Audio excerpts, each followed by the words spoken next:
Hey guys, Drifter here. Today I have a commentary for you about sponsors and sponsorships and the moral hazards therein. The gameplay that you're seeing here is me just derping around a little bit with the 870 MCS. We're going to swap over to a game of me playing with subscribers on Terminal. It was an open lobby we ran through Twitter. It wasn't necessarily my greatest game there on Terminal, but this is an honest commentary, so I prefer honest gameplay. You'll see me do really well and fail at the same time. Without any further ado, let's talk about sponsorships on this channel, and that goes back to YouTube in general as a platform. YouTube, web videos, and web entertainment are growing faster than anything else in the world right now. As a matter of fact, they're also growing faster than broadcast television. Just like how the radio replaced print and the TV replaced the radio, the internet is replacing the TV at an astonishing rate, and advertisers, being the crafty lot that they are, have caught on to this. They wanted to originally push ads through YouTube in the same way that they did through TV, which was the basic hard selling, buy, this looks awesome kind of promo, and you still see that on YouTube with the movie trailers, with the little advertisements that pop up down there, and all these sort of things. It's a little bit brighter with Google in that they can target people more directly and they don't have to do complete mass marketing, but it still generally hasn't been working very well.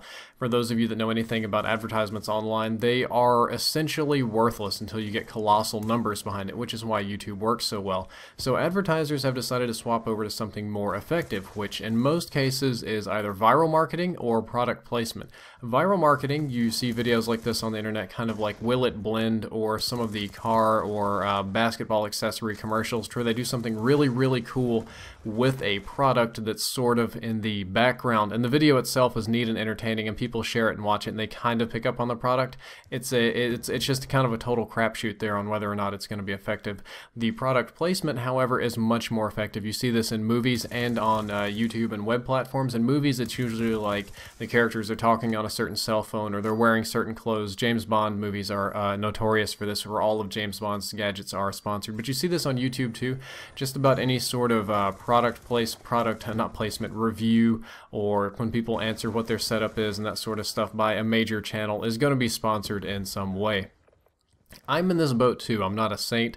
I'm not a guy that says no to all sorts of sponsorship, because I believe that marketing can be a good thing. Let's talk about bad marketing first. Bad marketing is old school marketing. That's the sell, buy, make people buy things. You know, don't worry about the long run, just make them buy now.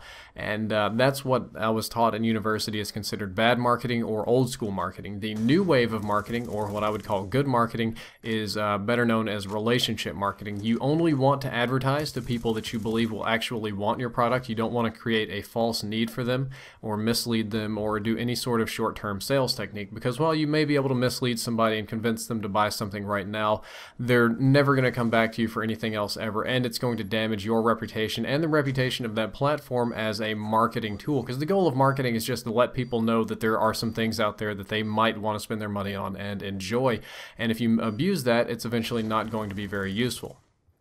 I believe in this kind of marketing, and I have several other things that several standards that I hold myself up to. Number one is I have to provide for myself. I have to have something to eat.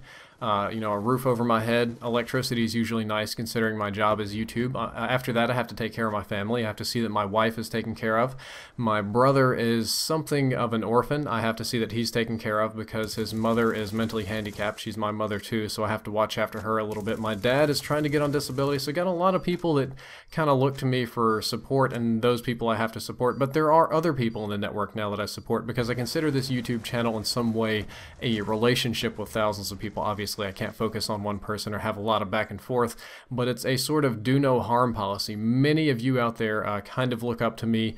Maybe if you don't like me, most of you seem to trust the numbers on the in-depth series, and I don't want to do or say anything that causes any of you any harm, because as an opinion leader, which I hate to think of myself as, I'm not very good with compliments, but that's what other people say. I can do harm by either financially or behaviorally by convincing any number of you to spend money on something that's worthless to you, or just worthless in general, or encouraging some kind of behavior that will have a negative consequence either on yourselves or on other people, because I can convince you guys to do terrible things to other people, and I've done that in the past before, and like years ago. It was not a very good feeling, not going to do it again. You know, lessons learned. So I have somewhat high standards in that regard, and I also set my standards very high for the kinds of products being sold on this channel. Even with those other things, you can find people that are willing to promote what is essentially junky products. You see this all over YouTube, people promoting the most random, ridiculous crap, like selling shout-outs sometimes. Some people do that right. I talked to Woody, he said he did that back in the day, but the people he was promoting were cool people. I mean, I get messages in my inbox all the time with crazy amounts of money being offered to upload their quick-scoping montage. It's just terrible, and you don't want to do that. And you don't want to encourage people to buy products that are bad, that are not good for them, or are going to break. And there's two reasons for this. The number one reason for me is because my father taught me a man is only as good as his word. And if you're making promises to people, if you're telling them they're going to enjoy these things or that it's going to make their lives better, and then it doesn't, and you can't deliver, then you are therefore less of a person because your word is damaged. I mean, if you think about contracts are only the backup to people just doing what they say that they are going to do. And I do not personally think very much of people that lie or mislead or just can't live up to what they promise. I would rather not make a promise at all and just straight up tell somebody I can't do this or I won't do this than promise something that's out of my control or is unrealistic. The second reason is because, as we mentioned earlier, if I chose to do these things, if I went and promoted a bunch of crap and did a bunch of shout-outs to a bunch of different things, which, believe me, the offers are there, they flood my inbox on a daily basis, then eventually everybody on this channel would get completely sick of it. And it would be quite literally like the best example of a sellout ever, and my opinion, what little opinion I had left, would be absolutely worthless. Nobody would believe anything I say, and nobody wants it. I don't want that. I don't think you guys want that. It kind of degrades the person and the content. Everything that I promote, I use myself. The Gamma Lab stuff, I don't drink a whole lot, but it is an excellent lifesaver when I need it. I used it recently when I was driving a U-Haul from Mississippi to Texas, like the big, huge one. It was like a 13-hour drive. Very useful then, sometimes when writing a paper, but it's not like an everyday soda. The Elgato capture cards, the scuff controllers, the more technologically stuff I use every single day, and I hold the products up to a high standard too, which so far has worked well on this channel. I also like to avoid hard selling techniques. Hard selling is kind of like older school marketing. It's kind of like buy, and they'll do all sorts of, like, if you buy this product, you get in my open lobby. If you buy this product, you join the clan. And that just, it seems shady to me. I prefer much more informational or short little quick jokes here and there. Just let people know that things are out there works much better than trying to push something upon them. I also like to do negatives in reviews. Sponsors really hate this, but everybody in the world that's being paid to review or on their website and their advertisement tells you how amazing of a product this is, how awesome it is, and how much better your life is going to be if you buy it. But nobody believes that anymore because of all this, minor abuses in marketing pile up. So what I prefer to do is focus on the bad things to get more like an honest Amazon-style review, and people really respond to that. They're like, okay, well, the things that I was worried about apparently aren't prevalent, so they have been relieved, and it actually works to the favor of the product. Believe it or not, the pitches that I do are more effective than other channels for those reasons. Also, I like to make my motivations known.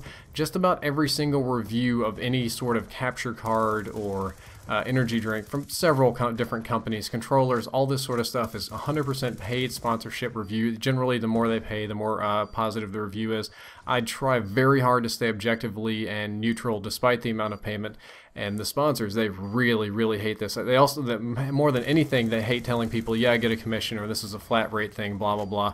But it works really well. The audience generally responds as being, they kind of appreciate the honesty versus the BS. It has totally backfired before, don't get me wrong, but more often than not, it's worked quite well. As a matter of fact, it's worked so well, some of these companies call me up and try to get me to do more, which I don't, because it's annoying. Even for Gamma Labs, they say that my subscribers, Team Drift, are more responsive to their product. And I'm like, I'm the most negative person against Gamma Labs. I have no idea how this even works, but hint, hint, wink, wink, one of the things that I am required to do by Gamma Labs is have a monthly shout out for a video. Thankfully, it's one that I can vouch for because it's a video that I made myself and I just upload on their channel. I ran out of gameplay at this point, so you can click the link anywhere on the screen to go check that video out. It's about how change is a good thing. I made it really late at night when I was a little bit cracked out, but I think it turned into a good commentary. If you have any sort of feedback for me or about sponsorships in general or questions about anything, leave a comment, leave a private message. I read all of the comments, reply to a few of them. I try to reply to all the private messages, but sometimes it gets a little crazy and they get too many. Anyway, I hope you enjoyed the commentary. Drifter out.